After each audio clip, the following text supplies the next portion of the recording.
Okay, let's start with this another example na, no? Dito meron tayong dalawang equations, no? The first equation, x to the 7th y squared z. Okay, the second equation, x to the 9th y to the 4th z to the 2, z squared or z to the second power. Sabi natin kapag ka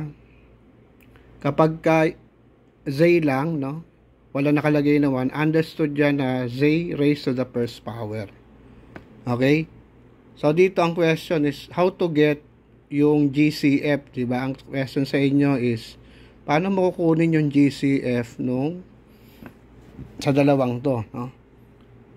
Pag kinukuha mo yung GCF in variables like x, y, z, kukunin mo which of the two, alin yung the one with the lowest exponent. Sulat muna natin, di ba?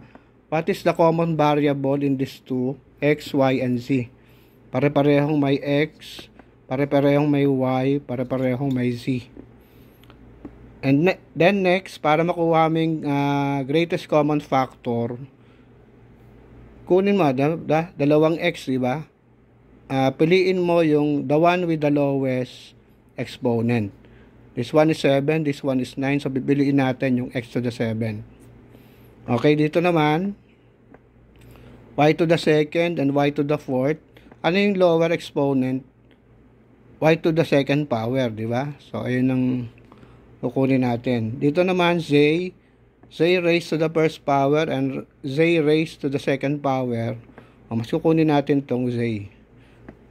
Z to the first, sabi natin minsan, inaalis na to, no? Z na lang. Understood na x na z to the first power siya. So, dito nakuha na natin kung ano yung GCF, no? Ano yung GCF nung dalawa? Eto. Okay. X to the 7th, y to the 2, and z to the first power. Okay, ayun yung greatest common factor sa kanila. Okay? O, ganito, no? Ganito, pagka kukunin mo yung greatest common factor, and ang involved ay mga variables, no? Stated in different powers or exponent.